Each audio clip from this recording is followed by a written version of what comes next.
Mga kababalaghan at mga kaibigan, ako si Baltazar at malugod ko kayong tinatanggap sa ating tahanan ng takot, ang Creepy Pinoy Stories.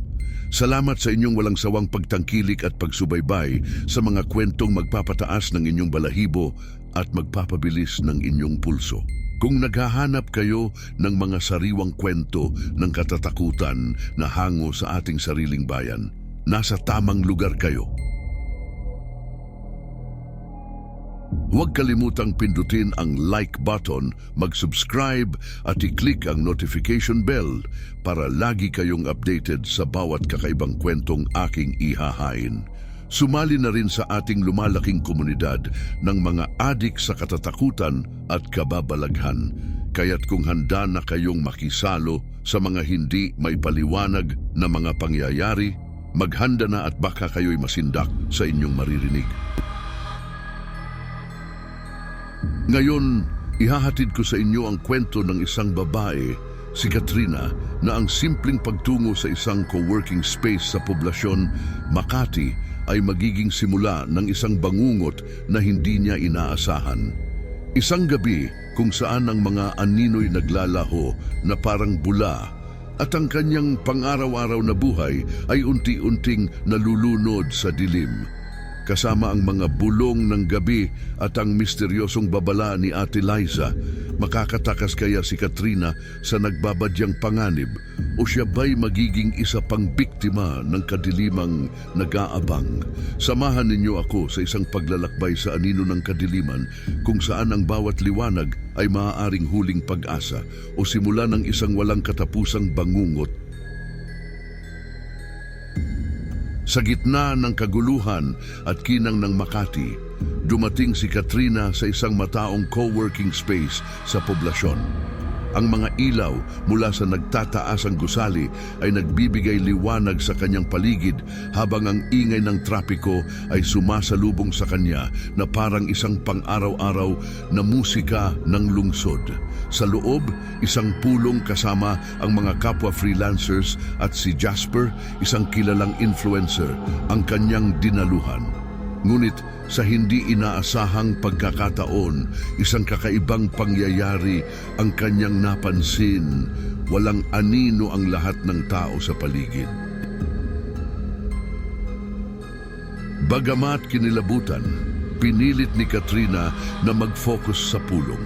Subalit, hindi niya maiwasang sulyapan ang mga paa ng kanyang mga kasama na tila lumulutang sa liwanag ngunit walang anino.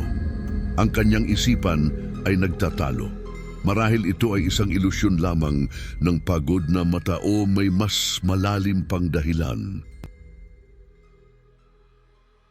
Pagkatapos ng pulong, tumungo si Katrina sa isang sikat na cafe upang magpahinga. Umorder siya ng sisig tacos at sagot gulaman na inihain sa kanya ni Kuya Mark. Tulad ng iba, ang kanyang pagkakakilanlan ay tila nawawala rin sa kawalan ng anino.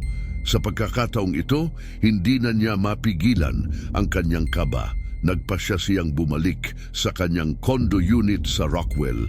Ang bawat hakbang ay mabigat sa takot na baka may sumunod sa kanyang hindi nakikita. Sa kanyang condo unit, nagtatrabaho si Katrina habang ang mga tunog ng gabi sa Makati ay umaalingaw-ngaw sa labas ng bintana. Ang kalabog ng mga paa sa kalsada, ang sipol ng hangin sa pagitan ng mga gusali, at ang malayong ugong ng mga sasakyan ay nagsisilbing soundtrack sa kanyang gabi ng pagtatrabaho. Ngunit hindi niya mapigilang madama ang gutom na kumakalam sa kanyang tiyan kaya't umorder siya ng bagnet pizza mula sa isang lokal na pizzeria. Nang dumating ang delivery, nakasalubong niya si Ate Liza, ang delivery rider na may dala ng kanyang pagkain. Sa hindi inaasahang pagkakataon, nagbigay si Ate Liza ng babala kay Katrina tungkol sa isang nilalang na kilala bilang Mang Dante, ang sinasabing kolektor ng mga anino. Ang mga salitang iyon ay lalong nagpabigat sa kanyang pakiramdam at ang takot na kanina pa niya pinipigilan ay tuluyan ng nagpalala sa kanyang nadarama. Sa bawat kagat ng pizza, ang babala ni Ate Lisa ay patuloy na umaalingaw-ngaw sa kanyang isipan at ang kanyang desisyon ay nagiging mas malinaw. Kailangan niyang umalis sa Makati. Ngunit habang ang gabi ay lumalalim, ang anino ng kadiliman ay tila nag-aabang sa susunod na hakbang ni Katrina. Ano nga ba ang naghihintay sa kanya sa dilim? Sa gitna ng gabi, habang ang lungsod ng Makati ay naliligo sa artipisyal na liwanag, si Katrina ay nagkukumahog sa pag-iimpake ng kanyang mga gamit.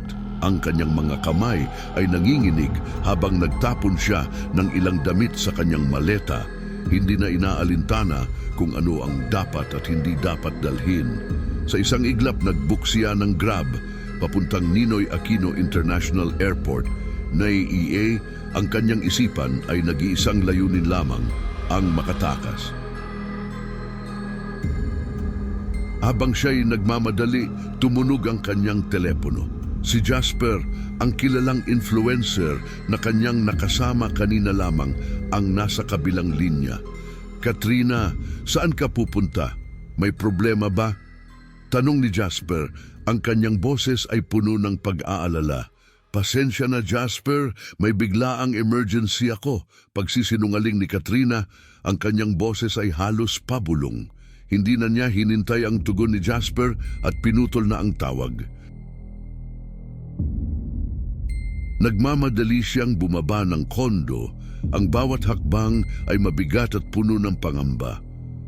Sa kanyang isipan, paulit-ulit niyang iniisip ang pinakamabilis na paraan upang makalayo sa misteryosong kaganapan sa Makati. Ang bawat segundo ay mahalaga at ang bawat anino sa paligid ay tila isang paalala ng kanyang kinatatakutan. Sa biyahe papuntang Naya, tila ba ang kanyang isipan ay binabagabag ng mga alingaw-ngaw ng babala ni Ate Liza tungkol kay Mang Dante, ang sinasabing kolektor ng mga anino. Ang mga ilaw mula sa poste at mga sasakyan ay nagbibigay ng pansamantalang ginhawa, ngunit pagkatapos ay lalo lamang nagpapalakas sa kanyang takot. Baka mawala rin ang aking sariling anino, bulong ni Katrina sa kanyang sarili. Ang kanyang mga mata ay hindi maalis sa bintana ng sasakyan. Pagkarating sa Naya, nagmamadali siyang binayaran si Kuya Bong, ang Grab driver, at nagpasalamat.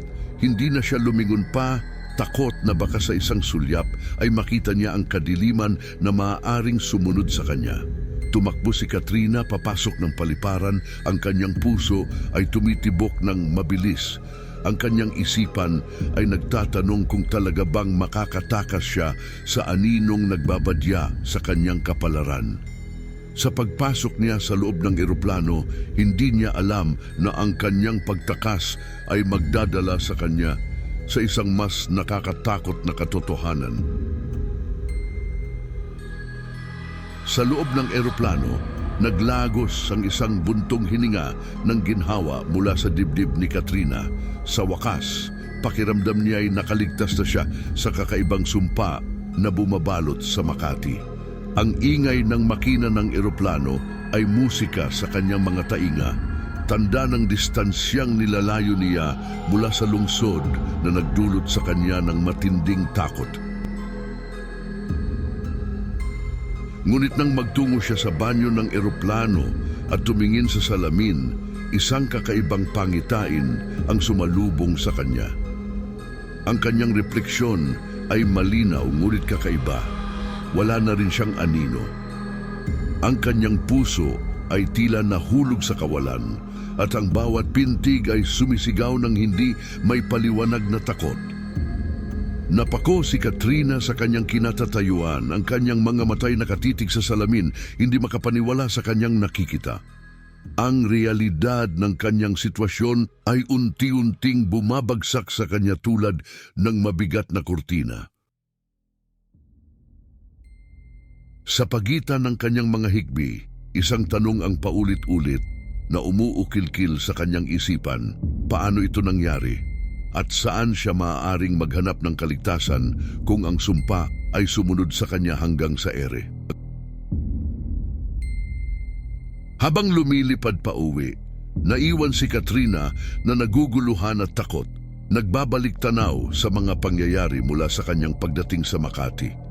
Ang bawat detalye, bawat pagkakataon, bawat kilos at desisyon, sinuri niya ang lahat, ngunit walang malinaw na sagot. Ang mga alaala ay tila mga piraso ng puzzle na hindi niya mabuo.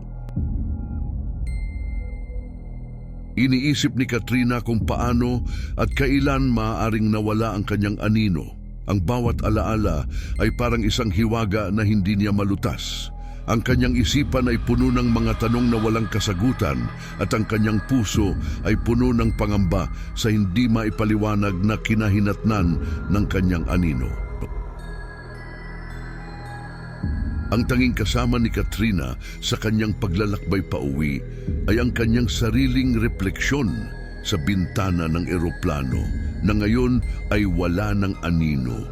Isang malungkot at nakakatakot na imahen, isang patunay na ang kadiliman ay hindi lamang sa Makati nananahan, kundi maaaring sumunod sa kahit sino kahit saan. Ang kanyang kaligtasan ay isang ilusyong mabilis na naglaho at sa kanyang pag-iisa, isang bagong kabanata ng takot ang kanyang haharapin. Mga kaibigan, sa bawat liwanag ay may nagkukubling dilim at sa bawat anino isang misteryo ang nag-aabang. Salamat sa pakikinig sa Creepy Pinoy Stories. Huwag kalimutang mag-like at mag-subscribe para sa mga kwentong magpapakilabot sa inyong gabi. Sumama sa komunidad ng mga adik sa katatakutan at kababalaghan. Hanggang sa muli, mag-ingat kayo dahil baka sa susunod na upload, kayo na ang susunod na bida sa ating kwento. Magkita-kita tayo sa susunod na bangungot, mga kaibigan.